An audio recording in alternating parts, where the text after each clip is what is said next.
নমস্কার, বর্তমান কথায় আপনাদের সকলকে স্বাগত। আপনাদের সঙ্গে রয়েছি আমি পিয়া, আর দেখতে থাকুন বর্তমান কথার এই বিশেষ প্রতিবেদন। নিউ ফারাক্কা হাই স্কুলে আক্রান্ত প্রধান শিক্ষক, ভাঙল পা, ক্ষতিগ্রস্ত চোখ। স্কুলের একাডেমিক কাউন্সিলের রুটিন নিয়ে মিটিং চলাকালীন প্রধান শিক্ষককে মারধর করার অভিযোগ উঠল কয়েকজন সহকারী শিক্ষকের বিরুদ্ধে। শুক্রবার বিকেল 3:30 নাগাদ ঘটনাকে কেন্দ্র করে ব্যাপক চাঞ্চল্য সৃষ্টি হয় নিউ ফারাক্কা হাই স্কুলে। মারধরের ঘটনায় প্রধান শিক্ষকের পা ভেঙে যাওয়ার পাশাপাশি চোখে ব্যাপক ক্ষতিগ্রস্ত হয়েছে বলে জানিয়েছেন আক্রান্ত প্রধান শিক্ষকের পরিবার। বর্তমানে মালদা মেডিকেল কলেজ হাসপাতালে জরুরি বিভাগে ভর্তি রয়েছেন প্রধান শিক্ষক মনিরুল ইসলাম। মিটিংয়ের সময় প্রধান শিক্ষকের পাশাপাশি বিদ্যালয়ের পরিচালন কমিটির সভাপতি সহ আরও কয়েকজন শিক্ষক। মারধরের ঘটনায় প্রধান শিক্ষক সরাসরি স্কুলের সহকারী শিক্ষক তারিফ হোসেন এবং আরও কয়েকজনের বিরুদ্ধে অভিযোগ করলেও সেই অভিযোগকে কার্যত ভিত্তিহীন বলে উড়িয়ে দিয়েছেন সহকারী শিক্ষক তারিফ হোসেন।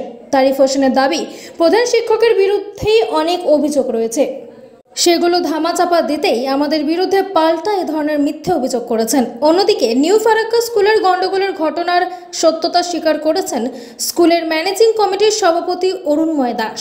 তিনি জানান, বেশ কিছুদিন ধরেই সহকারী শিক্ষকদের সঙ্গে প্রধান শিক্ষকের বিবাদ চলছিল।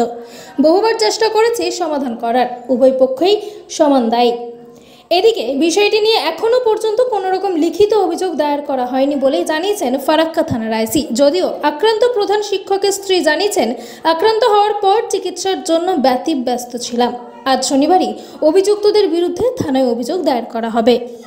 কালকের ঝামেলাটা কোনো বিচ্ছিন্ন ঘটনা নয়, এটা দীর্ঘদিন ধরে আর কি এই group of teacher versus headmaster মশাই এই বিবাদ চলছে। আমি বেশ কয়েকবার বসেছি, ম্যারাথন মিটিং করেছি সমস্ত শিক্ষকদের নিয়ে, 4 ঘন্টা 5 ঘন্টা, কিন্তু কেউ শুনছে না। সবাই নিজের অবস্থানে অনড়, এই লড়াই চলছে। আর আমার মনে হয় যে আমি পারছি না, আমি এই জায়গার যোগ্য লোক নই আর কি, যার জন্য আমি ওখান থেকে বেরিয়ে আসতে চাইছি।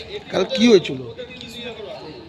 কাল ওই যে বাৎসরিক যে রুটিন আর কি, স্কুলের রুটিন তৈরি করেছে একাডেমিক কাউন্সিল, সেইটা কিছু মাস্টারমশাইয়ের পছন্দ হয়নি।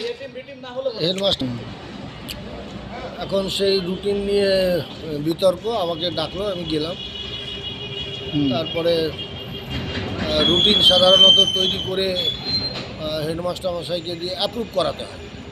এখন নতুন একাডেমিক কাউন্সিল, এদের বক্তব্য হচ্ছে যে অতীতেও কখনো অ্যাপ্রুভ করা হয়নি, আর আমাদেরকে হেডমাস্টার মশাই বলেছে যে আপনারা যেটা ভালো বুঝেন করেন। আমরা সেই মতো করে পাবলিশ করে দিয়েছি। তো এখন কিছু মাস্টারমশাইয়ের অভিযোগ আছে, যার ভিত্তিতে হেডমাস্টারমশাই আবার ওটাকে ক্যান্সেল করে পুরাতন রুটিন জারি থাকবে বলে নোটিশ করে। এটা নিয়ে বিবাদের সূত্রপাত। প্রথমে বাক্য বিনিময়, তারপরে উত্তপ্ত বাক্য বিনিময়, তারপরে বিশেষণ যোগে বাক্য বিনিময়, আর তারপরে আর কি সেটা হাতাহাতির পর্যায়ে চলে যায় দুই মাস্টারমশাইয়ের মধ্যে, হেডমাস্টারমশাই ভার্সেস টিচার্স কাউন্সিলের তারিফ হোসেন স্যার।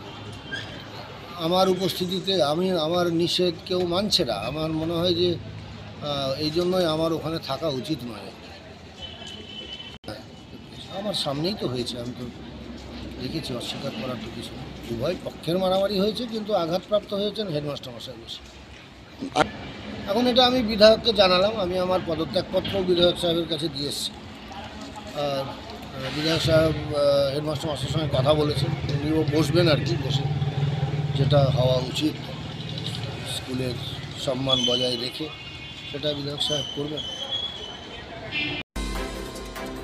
আমাদের এই বিশেষ প্রতিবেদন এখানেই শেষ করছি। কেমন লাগলো অবশ্যই আমাদের কমেন্ট করুন, এবং লাইক, শেয়ার এবং সাবস্ক্রাইব করতে কিন্তু ভুলবেন না। দেখতে থাকুন বর্তমানের কথা।